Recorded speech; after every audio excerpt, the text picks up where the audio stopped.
Good evening. Today I will be explaining how to balance redox reactions using 3 methods that we've learned in chemistry class this semester.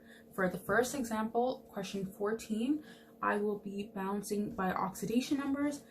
For the second question, I will be balancing using the ion electron method in an acid. And for the third question, which you can't really see right now, but you will soon be able to see, I will be balancing using the ion electron method in a base. So for the first question that I picked out from the worksheet, question 14, we will be balancing by oxidation numbers. Now this is a tutorial, so if you're not really familiar with the concept yet, hopefully it will be cleared up by the end of this tutorial. So let's see what we have here. We have tetraphosphorus plus dihydrogen oxide plus nitric acid equals, or well, turns into phosphoric acid plus nitric oxide. So what is the first step we're going to take to balance this chemical equation or chemical reaction? My bad.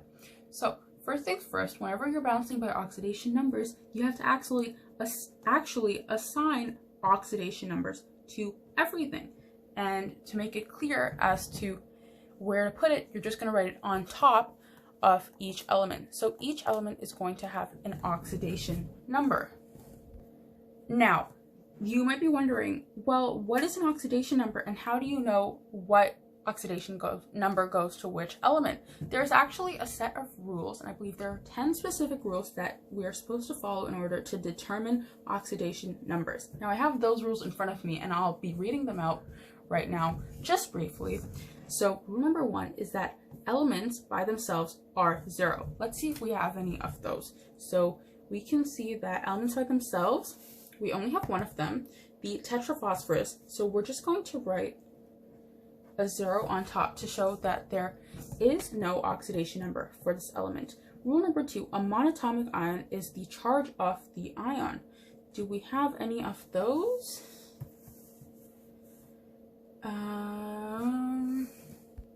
No, we do not. So we can omit taking that rule into consideration. I'm just going to go through the rest of them and then fill them out at the very end. So rule 3 would be the algebraic sum of the oxidation numbers of a neutral compound is 0. 4, the algebraic sum of the oxidation numbers in a polyatomic ion is equal to the charge of the ion. 5, hydrogen is +1 unless in a metal hydride then it's -1. The 6th rule is oxygen is usually -2 except in peroxides where it is -1, and oxygen is +2 when with fluorine. 7, rule 7 is group 1 metals are +1. 8, group 2 metals are +2. 9, when second in the formula, halogens are -1, -1. And finally, rule 10, in combinations of nonmetals, the oxidation numbers of the more electronegative atom is negative while the less electronegative atom is positive. So those are just some rules that you should get familiar with, and over time it'll just come naturally, and by that I mean the placements and how to actually use them.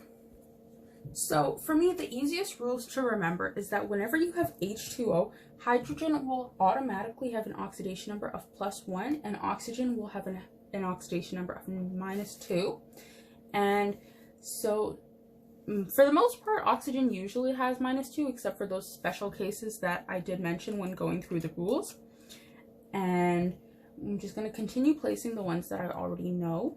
So that says +1 and -2, +1, -2. Now notice that there are some that I actually left blank. It's just because I don't actually know how to solve for these just without looking at them. So what I'm going to do is write something new over here. So to find the oxidation rule of an unknown, which we're going to call X, is we're actually going to add all of the oxidation rules numbers that we already know. So we have 1 from hydrogen, so we're going to add that on this side just to keep it consistent with the way it's written on the top. And then we've actually got -2 for the oxygen times 3. That's where this little subscript comes into play. And we're going to equal it to 0 because there's no charge on top. So if we do the quick math, we have X -6 +1, and then we can quickly say, we know that 6 - 1 -6 plus 1, -5. If we move it to the other side, it's 5. So we know now that our x value is 5. And if you were to follow the same method that we did right just a second ago, actually, let me do it just to make it clear. So our phosphorus is our unknown. We've got a +1 on this side, adding it to the unknown, -2 times 4, no charge, 0. So we've got, in total, we've got x plus 1 minus 8 equals 0. Yeah, I believe. Oh my goodness. And this is where it's very easy to make mistakes. So give me a second. I'm just going to get some white out. So before I white it out, I just want to make it clear that this is not actually correct. What is incorrect about what I've just written is that this actually isn't just A1. Keep in mind that we have an oxygen that has an oxidation number of -2, but we multiplied it with the subscript, which is exactly what I should have done with the hydrogen. So I'm going to write 3 times 1 plus x. So the correct answer for this would be 3 plus x minus 8 is still equal to 0, no charge, x. So minus 8 plus 3 minus 5 equals 0. So x equals 5. This is the correct oxidation number for the phosphorus here. And we can do the same thing here. We've got x minus 2, no subscript, equals 0. X equals 2. Great! We have all of our oxidation numbers and we are ready to move on. Now, the next step that we're going to take is to identify the species that are actually being oxidized and that are being reduced. So what that means is that we're actually going to see where there are changes in the products and the reactants. So let's look for the very obvious ones. We have a phosphorus here which has no oxidation number, and we have a phosphorus here which, like, all of a sudden turns into one that has an oxidation number of 5. So to signify that, we can actually draw an arrow connecting to the product and its final form. And here we go from no oxidation to a +5 in oxidation numbers, so that we can say that we actually ended up oxidizing the phosphorus. It gained electrons. It lost electrons. And how much did it lose? Okay, I just want to make sure that you understand that that mistake was a slip of the tongue. It actually lost electrons because it got more positive. If it gained electrons, it would have gotten more negative. It would have been the opposite. So the terminology is a little hard to grasp at first, but in the end it comes around. So just want to clarify that it got more positive, therefore losing electrons, and it actually lost 5 electrons in total per phosphorus. We're going to do the same thing to another element. Now let's just go in order now. We have a hydrogen of +1, +1, that's the same. We have an oxygen of -2, -2, -2.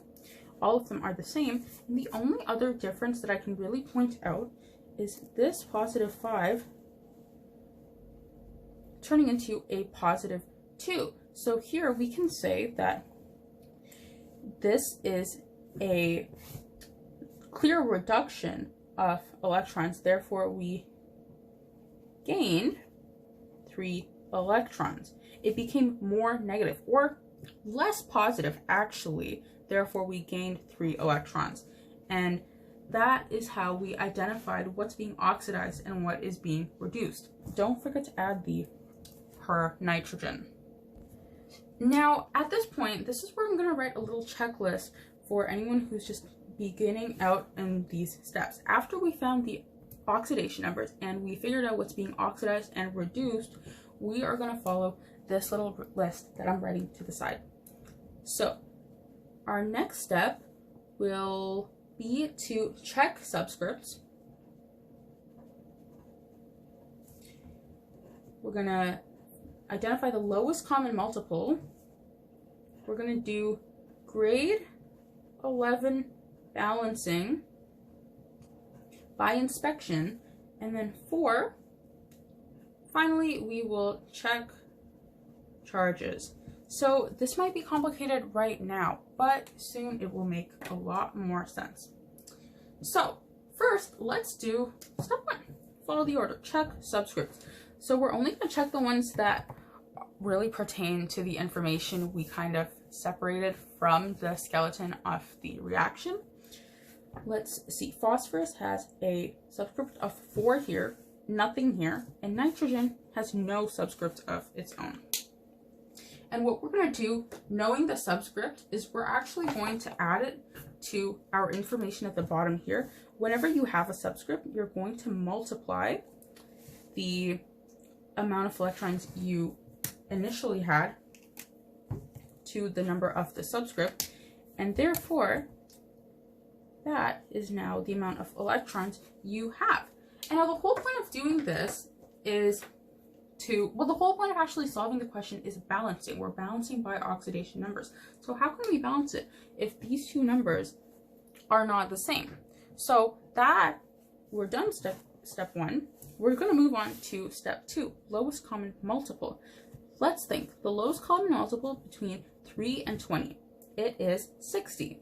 So what we're going to do to both of these sides is we're going to multiply this 20 electrons by 3, and we're going to multiply the 3 electrons by 20, giving us a total of 60 electrons. It is finally balanced. Great. Now, before moving on to step 3, I want to make this very clear, because this is a step that actually confuses me a lot more than I'd like to admit. So what we are going to do now is we are going to after we found the lowest common multiple between the loss and gain, we're going to use it to balance the redox participants. So let's take a look at oxidation first. We have this multiple, and we also have another one. This, I'm going to just make it clear, lowest common multiple, lowest common multiple. Whenever you have something that's being multiplied, you want to add it to your element to balance it. So we have a 4 and a 3. If we look at our first element on the product side, or, oh, wait, what is it again? On the reactant side, we are going to add all of these here. But if we take a look, logistically, we have a 4 here, but there's already a 4 here. So you wouldn't be adding another 4. You would only be adding the 3, which you don't have. And now, if we want to balance it on the other side, we're going to take a look here, and we're going to notice that this phosphorus doesn't actually have a subscript. Therefore, we can add the 4 and the 3, making it a 12. And now the phosphorus are fully balanced. We're not going to touch that again. Also, one more thing that I want to make clear.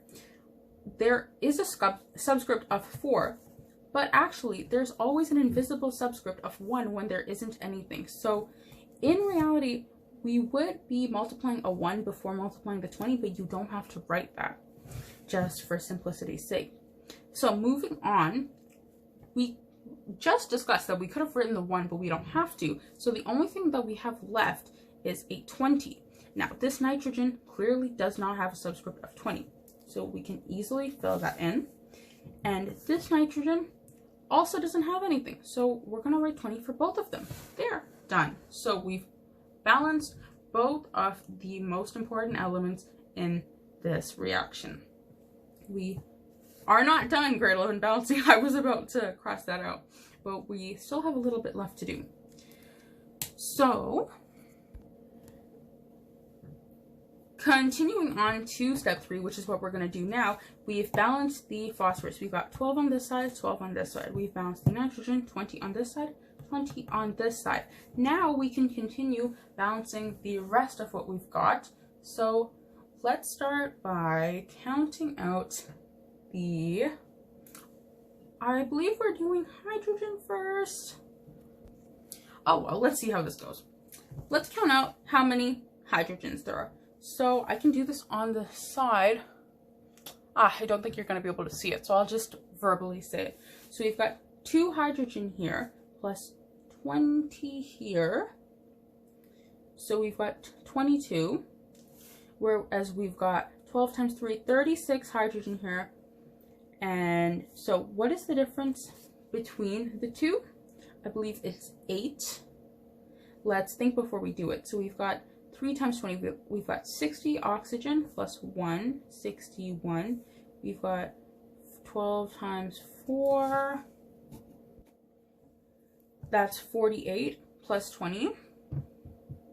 So that's 68. How many did we say we have here for oxygen? We've got 20 times 3. We've got 60. 1. So if we've got 36 hydrogens here, because 12 times 3, and we've got 22 here, the number that we would need to balance it by inspection would be 8. So let's just double check it to make sure I'm correct, because I'm not quite sure myself. So you've got 20 plus 8 times 2, 16. 20 plus 16, 36. That's the same amount that we said we have here. Let's check the oxygen. We've got 60 here plus 8, 68. We've got 12 times 4, 48 plus 20, 68. So this is balanced. Great. So here, I believe at this step, I could confidently say that this is the correct answer, but we're just going to do one last check to make sure that we are sure of ourselves, which is checking the charges. Now it's going to get a little messy, but I'm going to write the amount of charges for the left side here, and the amount of charges for the right side, I'll just do it here. So how I'm going to do this is I'm literally just going to collect the positive and negative numbers. So we've got +1, +2 in total. Oh, okay. This is where things get a little challenging that I want to go over. I want to restart the process of checking the charges just because I think there's a little confusion, or at least I was a bit confused when I was doing this myself. We're going to look at the oxidation number, and you're going to look at the positive or the negative, and that's going to count as a charge. But you're also going to take the subscript into account, just like how we were actually solving for our oxidation numbers.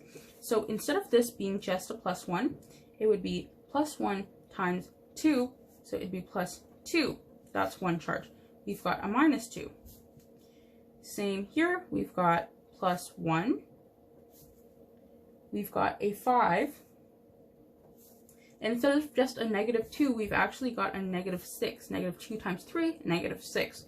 In total, that should give us positive and -8. All right, great. So we have a total charge of 0 on one side because they both cancel out. If we do the same side, I think, let's just see what we get. So we've got +3. We've got +5. We've got -2 times 4, -8, +2, and finally -2, which in total should give us, just going to write it up here, negative and positive 10, which also cancel out. So we can see that our steps and everything are correct. They give us the correct answer because the charges are balanced. And that is the end of this example of balancing by oxidation numbers. Pretty simple if you follow the steps and actually don't get confused and swept away by the amount of steps, because they're all very simple on their own, but it's just taking the time to actually get to solve them, which makes it harder. Yeah, so moving on, we're actually going to be balancing in an acid now. I've brought the camera down to focus on the bottom half of the page so you can actually see the third question that we're going to be doing, which will be balancing in a base, but for now we're going to focus on question 17. These ones are very fun to do, very easy, and very similar. And I actually have the most fun when doing these steps. So when balancing with in an acid, the first step we're going to do is break it into half reactions. So we're going to split this entire reaction into half reactions. Now if I don't have enough space here, I'll move on to the other side, but let's see what I can do. Half reactions. So we've got A and B. Those are our two reactions. And what we're going to do is we're going to pick the reactant product that have the same elements, similar elements. So here we're going to pick this one. I'm going to add space in the middle, and you'll see why later. So that's our first half reaction. And then the second one is whatever we have left.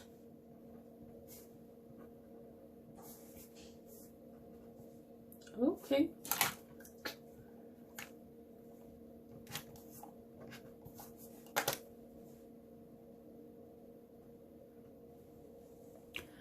All right, great. So we have our reaction split into half reactions. So we are dealing with balancing in an acid.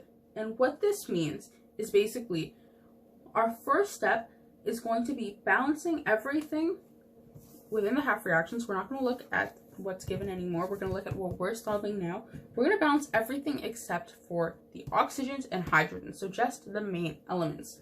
So if we take a look and quickly do that, this is technically grade 11 balancing, so it should not be too difficult. We've got two of these, and ooh. So as I was saying, we've got 2 arsenic here, we've got 1 arsenic here. So what we're going to do is we're going to balance it, add a 2. Let's look at here. We've got 2 nitrogen here and only 1 here, so I'm just going to add a 2 here. So great, we balanced everything except for the oxygens and hydrogens. Now I'm going to draw a little graph to make things easier, but before I do that, I just want to say something. The reason why we didn't balance the oxygen and hydrogen at the beginning is because there's a very particular way we have to go about doing it. When balancing an oxygen, you have to add 1 water for each deficient oxygen. Sounds insane at first, but it gets better. When balancing hydrogens, you actually add a hydrogen ion for each deficient hydrogen on the other side. And when balancing charges, you use electrons towards the more positive side. So the graph that I was talking about, it's actually a T-chart. I'm going to draw it on the side here. I think the camera keeps adjusting itself, but hopefully it gets better. Oh my gosh, that's crooked. Okay, I'm just going to continue. So, as I was saying, for every oxygen you're balancing, a water is added. For every hydrogen balanced, a hydrogen ion is added. And finally, for every charge that is balanced, I'm looking for my marker, found it.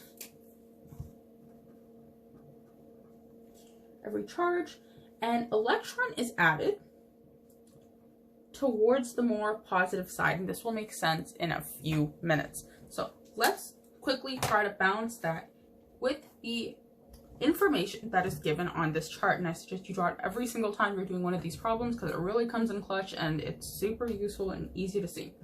So first, balancing oxygens. We've got 3 oxygens here, 4 oxygens here. We're going to add 1 water. Okay, I'm getting ahead of myself. 1 second. So I believe I said that there was only 1 oxygen. Let's just start from the beginning of balancing the oxygens and take it very slowly. So we've got 3 oxygens here, and we've got a subscript of 4 here, but we multiply that by the coefficient at the very beginning. So we've actually got 8 oxygens in total on this side and 3. So there's a deficiency of 5 oxygens. So to make up for that, we're going to add 5 waters. Great. And now before we move on to the second half reaction, is there anything else we can balance? Well, of course there is. We are going to look at the hydrogens. We've got 6 here, 2 times 3, and we've got 10 here. So what we're going to do is we're going to add the amount that's lacking. So there is a deficiency of 4 hydrogens on this side because there's 6 here and 10 here. So we're going to add the remaining 4 hydrogens to the side that needs it. And finally, we're going to be balancing the charge with electrons. So what I meant by balancing the charge is that we're going to look at the charges that are already given to us. So a charge would typically be written in the top right corner of the elements, but there's nothing here and nothing here. There is, however, a charge here. It's not just one charge. It's actually 4, represented by the number 4 at the beginning of it. So we have a +4 here, and we've got nothing here. So this side is more positive. Therefore, we're going to be adding the same amount of electrons here. That should make sense, and we will do more examples of that coming up. So looking at the second half reaction, we're going to do the same thing. First, we're going to balance the oxygens. We've got 6 oxygens here, and we've got 3 oxygens here. So this one is in a deficit of oxygen, so we're going to add the remaining amount to balance it out. We've got 6 oxygen here, 6 here now. Well, 3 oxygens, and we're balancing it with 3 waters. And we're also going to look to see if we have any hydrogens that need balancing. We have no hydrogens here, but we have 6 here. So what we're going to do is we're going to add 6 hydrogen ions to the side that clearly doesn't have any at all. And finally, we're going to be balancing the charges again. This one's interesting though, because we actually have a charge of -2 here, +6. So in total, we've got a charge of +4 on this side. And we've got a charge of nothing on this side. There's nothing here that is a charge. So +4, it is the side that is more positive just because there's nothing here. So we're going to add 4 negative electrons. Now we are at the point where we can actually stop to see if we're on the right track of solving this problem. And the most easiest way to see if you're on the right track is to check if you're able to cancel out your electrons. They should always be fully balanced at this stage, and that is a great indication to know that you're on the right track for sure. So this is actually what we're going to do now, is actually going to be the last step before we write our final equation, which will be somewhere on this side just because we're running out of space. What we're going to do is we're going to see if we can cancel out any more things, keeping in mind that we can only cancel things out if they're on the opposite side of each other, reactants versus products. We can't just cancel out things from the product side to things from the product side. So let's see if there's anything else we can cancel out. I can clearly see that we're basically canceling out things that are alike, like in math, if you're doing cross multiplication. I can cancel out for all of these hydrogens with some of these. There's 6 here, so you're going to have a remainder of 2 hydrogens left. And I like to box it off just to know that there's still something here to add up in the end. And we're going to do the same thing with the water. There's 2 waters left.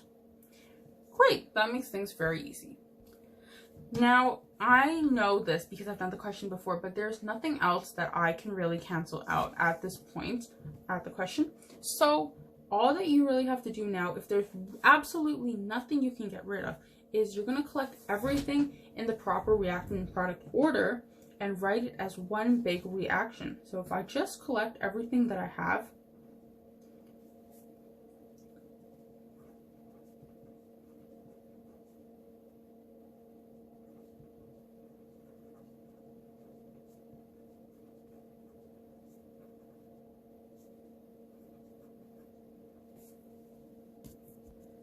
so this is what we're left with. You should be able to see the whole statement. We are left with arsenic trioxide and 2 waters plus 2 nitrates plus 2 hydrogen ions, which leads to 2 arsenic acids plus a dinitrogen trioxide, which is what we get after canceling out everything and summing up everything that we are left with. And that is how you balance in an acid for the most part. Lastly, we will be balancing in a base. I know that it was a bit confusing the first time. Maybe you got it. Balancing in a base is actually very similar to balancing in an acid, so it's good practice. However, there are 2 things that are different from the example that we just did. One of which has to do with the fact that we're dealing with the base. Another one is actually the format of our skeleton, which I will go on to explain more about. So, starting off, we are going to do the same thing we did with the last question, which is split up our reaction into half reactions. Now, this is the first difference that deals with the format of the skeleton. When you read this reaction, you notice that there isn't an even amount of products and reactants. You only have one reactant, and it's actually a decomposition reaction where it kind of splits up to do two different products. So what you're going to do, and if you think about this, it's really simple. You only have one element on this side, so that is going to be your starting element for both of these two products. Still adding a little space just in case I have to write anything, you never know. So I'm going to write the nitrate here while I write the nitrogen dioxide ion on the bottom. Very simple first difference. Now, we are going to do the same thing we did before. See if we can balance anything except for the oxygens and the hydrogens. Which, clearly we can't. We only have one nitrogen here, one here, one here, one here. Very clean, no need for the gray pen. Moving on, we are going to write a very similar chart to what we did here, except that because we're actually balancing in a base this time, very important difference, our chart is going to look a little bit different. I'm going to draw it here. We're still balancing the same things. So we're balancing oxygens, we're balancing hydrogens, we are balancing charges. My brown pen, had to find a new one. Again, we're balancing charges as well. But this time, it's not exactly the same things that we're substituting. So, let me take you through this slowly. Instead, when balancing a oxygen, you're going to add 2 hydroxides per oxygen needed, but that's not all. You're also going to add 1 water on the other side to balance out the base in total. And this will make so much more sense when we actually put it into the question. Same thing, the balancing for the H is also different. So you're actually going to be adding 1 water per hydrogen needed and 1 hydroxide on the other side. And thank goodness the balancing of the charge is actually the one thing that stays the same. And we have a bit of practice with that, adding the charge to the positive side already. So hopefully that isn't too much of a shift in having to understand this. So let's move on and actually try to balance what we've got. So we've got 2 oxygen here, 3 oxygen here. So we're actually going to add 1 more thing on this side to balance it out. So for 1 oxygen that we're going to add, that we're going to balance, we're going to add 2 hydroxide. So I'm just going to add 2 OH. Great. So that is simple enough. But we're not actually done. So we balanced 1 oxygen, we added 2 hydroxide to the side that needed the extra oxygen. But to balance out the hydroxide, we actually need to add 1 H2O onto the other side. And we're going to do the same thing for the split reaction B right after we finish balancing this. Now, let's see if we can balance any hydrogens. I don't think we can. We've got 2 hydrogens here, 2 there. Hydrogens are already perfectly balanced. That's easy for us. Now all we have to do is look at the charge. So we've got a charge of -2 here and -1 here. So this side is less negative than the left side. Therefore, we're going to add 1 electron there to balance that out. Now let's move on to the second split reaction, trying to balance out all the oxygens, which we don't have to do because it's already balanced out. We've got 2 oxygens here, 2 here. We don't even have to balance out any hydrogens just because there aren't any at all. So all we really need to do here is check the charge. We've got a -1 here and a 0 here, making this side the more positive side, and we're only going to add 1 electron just because that is the difference. Now, I did mention that I was going to go through balancing the hydrogens, but just because there aren't any, I might as well explain it really quickly. So let's say that I'm going to draw an example here. There's 2 hydrogens here and 3 hydrogens here. They're obviously not equal. And I know this reaction isn't like a real one. Please don't penalize me for this. I just want to make a point. If we were to balance this, I would add 1 H2O on this side and then a hydroxide on the other to fully balance it, because that is exactly how we would go about doing it with our chart.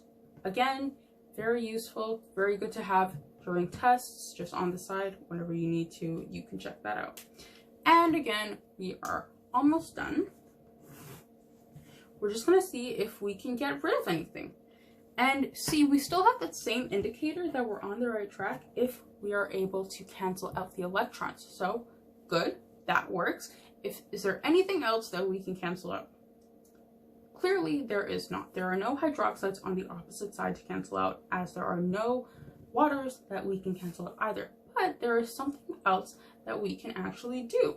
If we think about it, we have 2 of the same thing, but on the same side. So now obviously we wouldn't cancel it out, but instead we would actually put them together, and it'll look a little something like this. So what we did with those 2 is we combined them. We just added a coefficient of 2 at the beginning of the nitrogen dioxide to show that there are 2.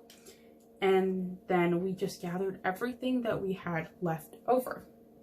And that is the end of actually solving all 3 of the assigned questions that I was given to explain to you. So I just want to go over a few things from the very beginning. After answering all 3 questions, it's a lot of information to take in, but I might as well explain it again to you, as this will also help me understand it more myself.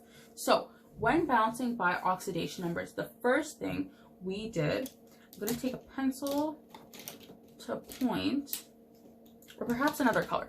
So the first thing we did is we wrote down the oxidation numbers. So these little numbers at the top. If you are unsure of how to do it after memorizing most of the rules, which hopefully you do decide to do, then you can easily use X as your unknown value and solve for it given everything else. You make it equal to 0 because if there's no charge, it's going to be 0. But let's say that there was a -2, you would not make it equal to 0. You would make it equal to the charge, and you would solve for X still. Continuing on, we found the differences between the products and reactants and decided which ones were reductions or oxidations, reducing or oxidation. And then we made sure to specify which elements it was, and then we found that the subscripts became multipliers, and therefore from there finding the lowest common multiple for both of them to make sure that the electrons, or the charge, is actually balanced. And then from there we just did grade 11 balancing, and then finally we checked charges. To be fair though, you don't have to check the charges if you're fully confident in your grade 11 balancing. It's just something you can choose to do at the very end if you have time. But grade 11 balancing you should always be careful of, just because there's a lot of work being done, and the most simplest stuff tend to get the most easily washed away. Moving on, balancing in an acid. Just to summarize that,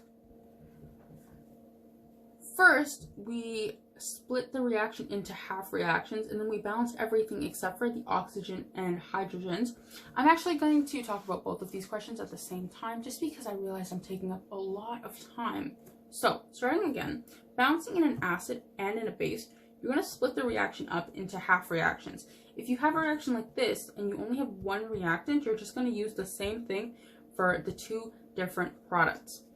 From there, inside the split reactions, you're going to balance everything except for the oxygens and hydrogens. If you don't have to, then you're perfectly good to go, just like how we didn't have to balance the nitrogens here at all.